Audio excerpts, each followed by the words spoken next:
This is 7 National News, and in our top story, the Crown Prince of Abu Dhabi and Deputy Supreme Commander of the UAE Armed Forces, His Highness Sheikh Mohammed bin Zayed Al Nahyan, has received the visiting President of the Republic of Somalia, His Excellency Hassan Sheikh Mohammed, at Bahr Palace.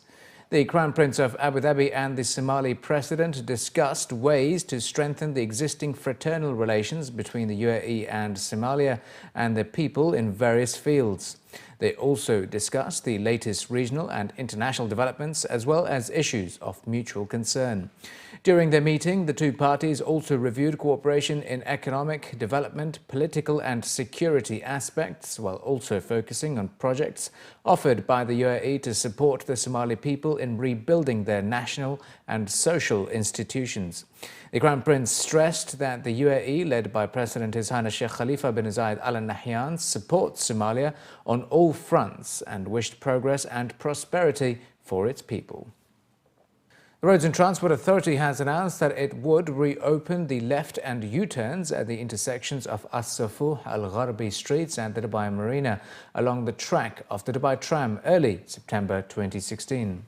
According to Emirates news agency WAM, the step follows the completion of a strategic plan aimed at achieving zero accidents in this vital area and ensuring that road users get accustomed to the existence and movement of the tram.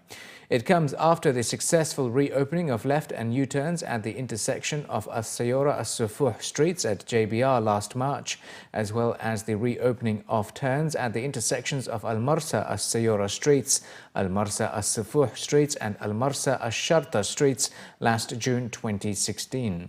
Quoted in the report, the CEO of RTA's Traffic and Roads Agency, Engineer Maitha bin Adai, stated that a committee of RTA's specialists headed by an international consultant has been set up to draw up a comprehensive plan to realize the tram road safety strategy, which comprises several aspects relating to engineering matters, traffic movement, operation of light signals, awareness campaigns, training, traffic enforcement measures and coordination of technical and administrative procedures with strategic partners including Dubai Police. She also noted that among the key factors that prompted the closure of those turns was to offer a chance for motorists to acquaint themselves with the movement of the tram in this area and maintain the safety of tram riders as well as all road users. All road users are required to abide by traffic and driving rules and pay attention to traffic signals to avoid serious accidents. RTA is revamping its plans and strategies for roads in the Emirate in keeping with the needs of road users under its vision of providing safe and smooth transport for all.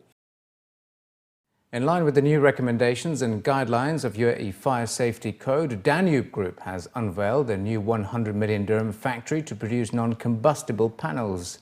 Located in Dubai Techno Park, the new facility was officially inaugurated by senior officials of the Danube Group, which they describe as the first ever factory in the UAE to produce A2 aluminium composite panels. It has been announced that the 50,000 square feet manufacturing facility will produce the products of the US firm Alco Panel, which are built with Euroclass A2 materials, which have been certified by the UAE Civil Defence. Speaking during the press conference, the panelists revealed that almost 90% of buildings built in the GCC before 2012 are cladded with non-fire retardant grade panels, which have been a major factor behind the recent fire incidents at residential projects across the country.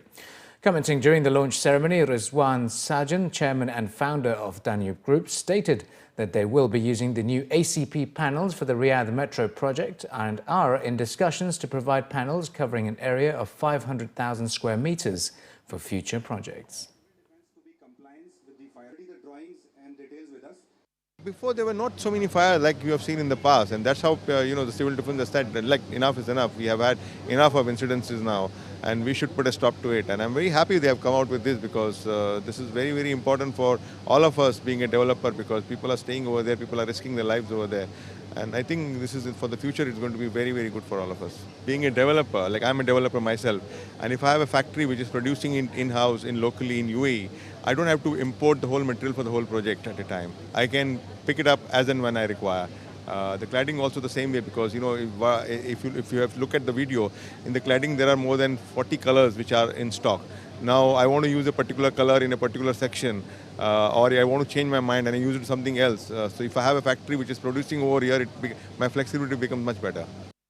Thousands of illegal residents and beggars were arrested during 440 police raids conducted in the first 8 months of this year in Sharjah. Police officials in Sharjah were quoted in a newspaper as saying that as part of their Eid al-Adha campaign, about 9,663 illegals and beggars were arrested, which included 6,850 men and 2,813 women. It was also revealed that police were also able to uncover an illegal network of 20 illegal Asian residents working in a car wash next to a shopping centre in Sharjah and earning large sums of money in illegal activities. During the raids, a large number of those arrested were found hiding in abandoned buildings, building sites, workshops and empty labour accommodations. The latest campaign comes as part of a plan to curb an expected surge of con artists on the streets, while also aiming to prevent street thugs from taking undue advantage of law-abiding citizens. While stating that beggars not only harass people and distort the country's image, it was stated that many of them are also involved in other illegal activities. Authorities also highlighted that round-the-clock inspections will continue in the lead-up to Eid al-Adha.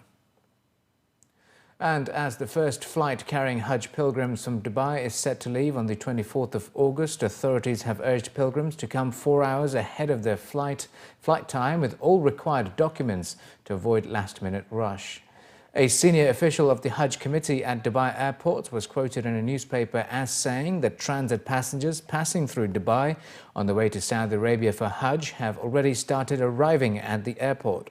While giving a few details about preparations for the Hajj season this year, airport officials stated that Dubai Airports is working closely with the strategic partners and taking all possible steps to help ease procedures for Hajj pilgrims. Although pilgrims should take no more than 15 minutes from entering the airport to reaching departure gates, authorities have urged pilgrims to cooperate with them and follow the instruction signs at all terminals. It was mentioned that airport authorities and trained staff members will be ready to help pilgrims at all times, and there will also be counters and golf carts at all 3 Dubai airport terminals to help transport the elderly or people with disabilities inside the airport. Furthermore, a special hotline number has been dedicated for any inquiries regarding Hajj flight timings.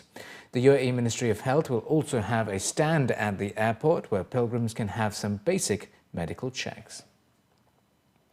A new smart labelling and tracking system will soon help consumers and inspectors in Dubai check the safety of the 5-gallon water bottles and make sure they do not cross the limit for refilling, which is 33 times. According to local reports, Dubai municipality has recently signed an agreement with SICPA, a Swiss company that will provide smart solutions, including mobile applications through which consumers and inspectors can verify details of these water bottles. The new system will be able to trace bottled water and monitor the safety of both the container and the contents by means of smart labeling and laser engraving. The smart track and trace technology will empower consumers to scan the bottles themselves to confirm their origin, other product information, and detect uncertified products. Once the app is launched, customers will be able to read product details, company name, brand name, and when the bottle was filled the last time. Inspectors will be able to read additional information such as number of refills, expiry date, pH value, and other technical parameters for the water and the bottle. Municipality officials revealed that the new smart labels will be made mandatory for 36 companies producing 5-gallon water bottles in Dubai. In the next phase, it will be expanded to other bottled water companies that sell the products in Dubai. Additionally, studies have found that these bottles can be safely refilled 35 times due to the climatic conditions here in the UAE, although officials have decided to limit it to 33 times to ensure better safety of the drinking water. And finally, in the bulletin, regional design platform Fashion Forward has launched a new fashion empowerment platform called Epic. The program aims to provide business development opportunities to regional fashion talent through a series of workshops, sponsorship and educational opportunities. Endorsed by the Dubai Design and Fashion Council, organisers introduced EPIC, which stands for Empowerment Programme and Industry Collaboration. Their aim is to address some of the challenges facing regional design talent by targeting manufacturing, production, skill development and mentoring. Their 5 key initiatives hope to maximize exposure, foster partnerships and offer practical tools to help enhance opportunities available to designers.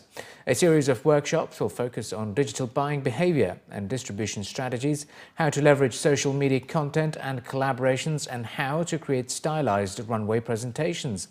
In addition, unique university scholarship opportunities at Dermis Academy in Milan will allow a young designer to partake in a master-level certificate course in January 2017. Fashion Forward's overall mission is to help develop the fashion industry in the region and to support the design talent that we have. So it came very natural. We were looking at our relationship with the designers and we realized that it's very short-lived, only 2 months a year. So we wanted to extend that relationship, but it's always a question of funding and finding the right partner to support you. And that's when we were having conversations with Samsung, and they were telling us about various enablement initiatives that they do globally. And we felt like it's the right time to launch something similar here in the region. Organisers also stated that participants could gain international exposure to the who's who of the international fashion world at Fashion Forward's showroom during Paris Fashion Week. In addition, Dubai's Fashion Forward Season 8 aims to be a prestigious networking opportunity for designers and the regional design platform for fashion creativity. What we've seen from the MENA Design Outlook report is that our growth compared to the global growth rate is 6.1%. And we're looking at also other statistics where we can see we're 5 times growth in terms of the global growth rate. So things are happening fast within the region. It's a very strong emerging market, and there's a lot of potential here. So we need to make sure that we're carrying through the emerging designers and the established designers through with us in this growth.